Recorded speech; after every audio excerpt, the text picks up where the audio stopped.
देखिए सवाल नंबर 6 आप लोगों ने उतार दिया है।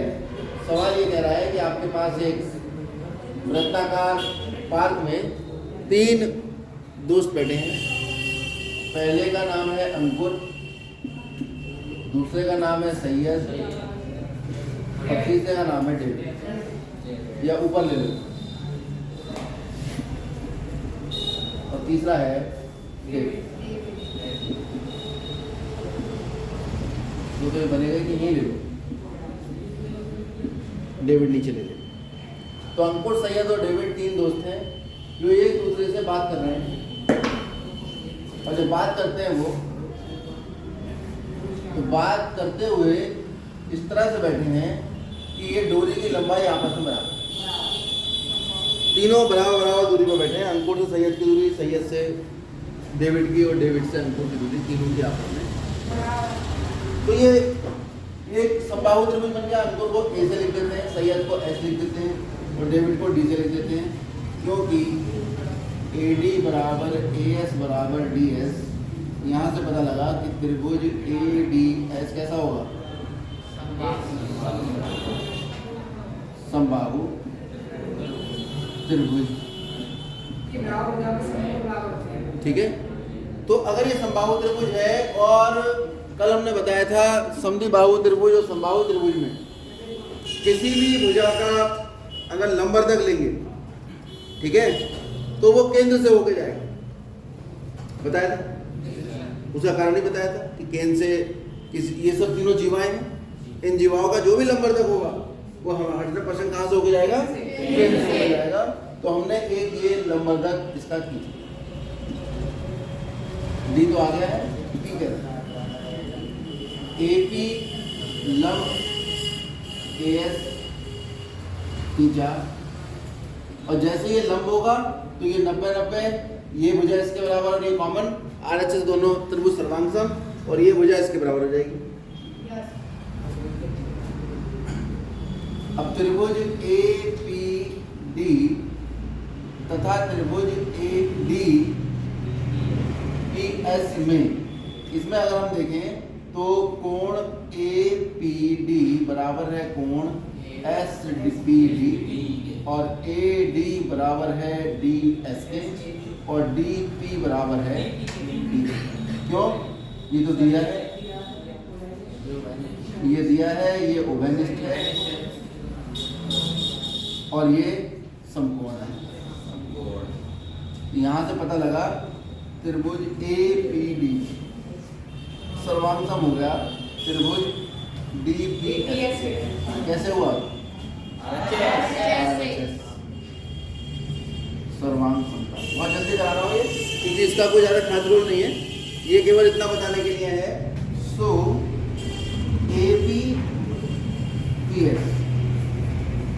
CPC ये APPS के बराबर हो जाएगा।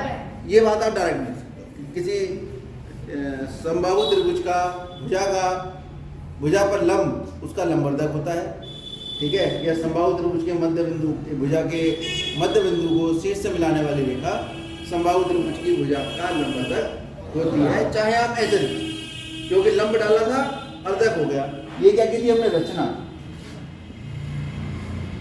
क्या की थी, ये हमने रचना की कि ये लंब खींचा और वो अर्धक निकल आया। यहाँ तक की बात हो। अब अगर ये लंबवर्धक है तो ये केंद्र से होके जाएगा, क्योंकि ये तो जीवा है ना, तो जीवा का लंबवर्धक तो हमेशा कहाँ से होके जाता है, केंद्र से। तो आप कहिए DP जीवा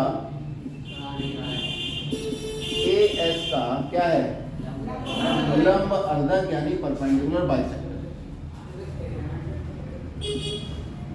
लंब अर्धक है। अतः DP केंद्र O से होकर जाएगा, या फिर आप लिख सकते हो कि केंद्र जो है, वृत्त का केंद्र DP पर स्थित होगा। दोनों में से कोई भी एक बात आपको यहाँ लिखनी पड़ेगी।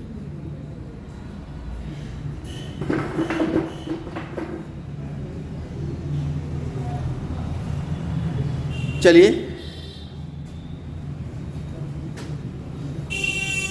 तो DP जब वृत्त के केंद्र से होके जा रहा है तो ये केंद्र हो गया गया। अब इस केंद्र को मैं S से जोड़ लूं, कोई दिक्कत तो नहीं है? केंद्र से मैं इसको भी जोड़ सकता हूँ, ये भी त्रिज्या है, ठीक है, मैंने खाली इसे जोड़ा है। अब इस भुजा की लंबाई में मान लेता हूँ, माना AS बराबर x, ठीक है। अब ये बताओ त्रिभुज ADS का क्षेत्रफल, त्रिभुज कैसा है? कैसा है? समबाहु। समबाहु त्रिभुज का क्षेत्रफल होता है वर्गमूल 3/4 भुजा की। अगर ये पूरी भुजा मैंने x मानी है यहाँ से यहाँ तक, तो ये थोड़ी सी भुजा कितनी हो गई? x/2, ठीक है। तो अच्छा, ADS का जो क्षेत्रफल है वो एक और तरीके से निकल सकता है, 1/2 आधार गुणा वो निकल सकता है 1/2 आधार गुणा बराबर वर्गमूल 3/4। वर्गमूल 3/4 गुणा भुजा कितना है? x की घात 2। क्षेत्रफल है, क्षेत्रफल दो तरीके से निकलता है, एक सूत्र के द्वारा और एक साधारण जो हमारा सूत्र है। तो एक सूत्र तो ये होता है वर्गमूल 3/4 भुजा की घात। अगर ये नहीं निकालना चाहते हो तो आप हीरोन का फॉर्मूला लगाओगे तब भी यही आएगा निकल के। तो इससे अच्छा डायरेक्ट याद कर लो, वर्गमूल 3/4 गुणा हो जाएगा 1/2। आधार कितना है? x। आधार तो पूरा है ना जी, ऊंचाई कितनी है? dp। तो आपके पास ये आ गया dp बराबर वर्गमूल 3x की घात 2/4 गुणा x गुणा 2। तो आ गया वर्गमूल 3/2 x। किसका मान निकल आया ये? dp। एक चीज इसमें और बताइए कि भाई इसकी जो त्रिज्या है वो 20 है, पार की त्रिज्या कितनी है?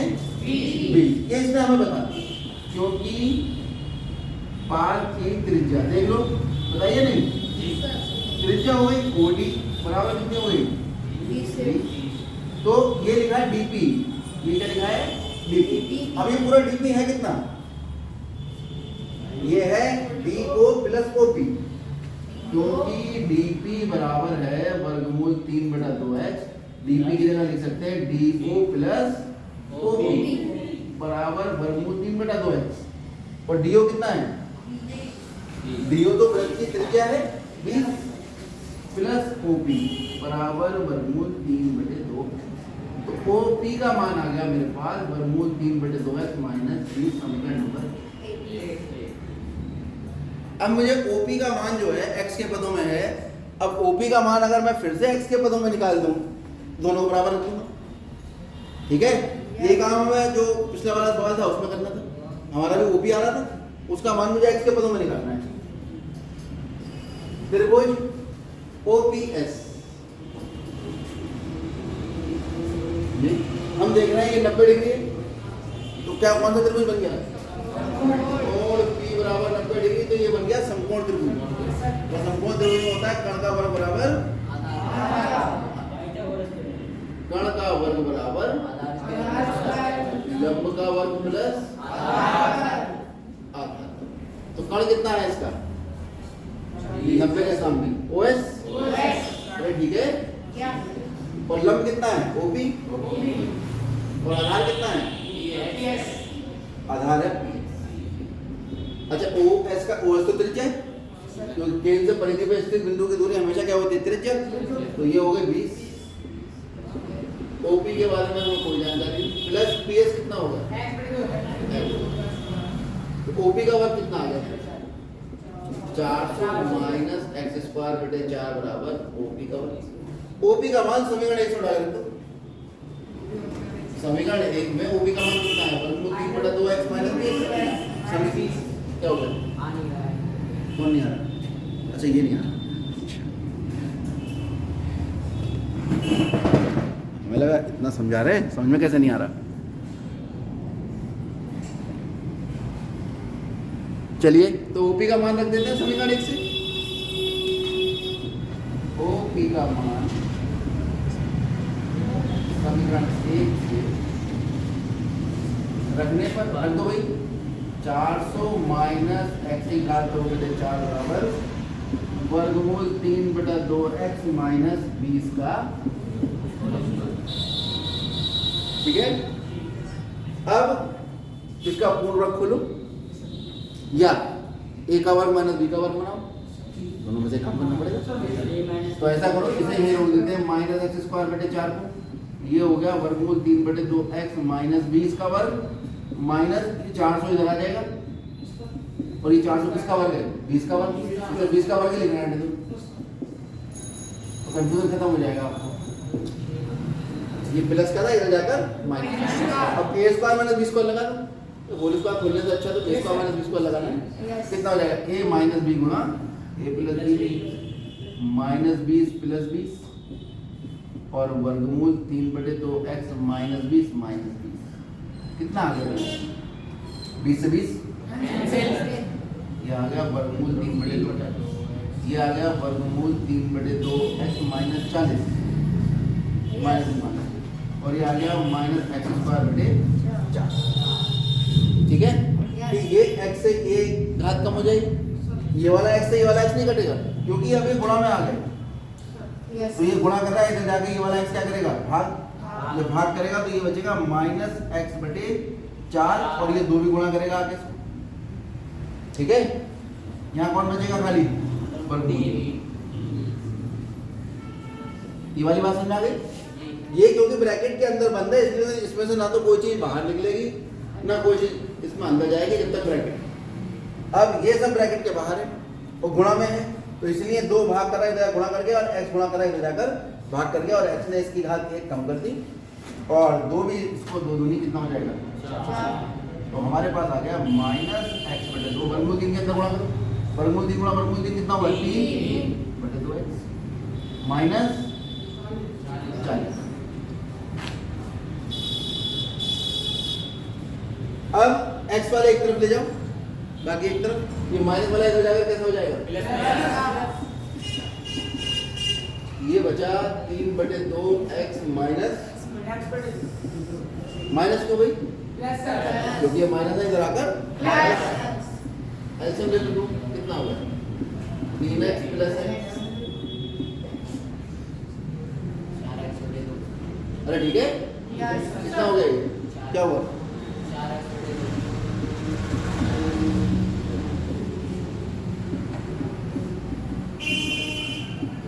तो यहाँ से x का मान कितना आ गया?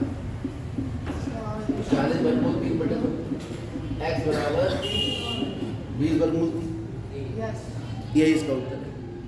और अगर इसका मान रखना है आपको तो वर्गमूल 3 का मान हम सब जानते हैं, 1.732 होता है। कितना होगा? 2 दूनी 4, 3 दूनी 6, 7 दूनी 14, 2 कम 2 1 3, और एक 0 लगाओ, 1 2 3 के बाद 0 लगाओ, कितना आ गया? 34.6। अतः क्या पूछा है इसने?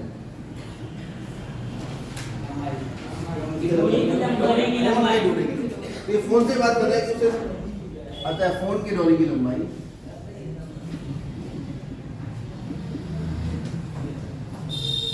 फटाफट नोट कर लीजिए।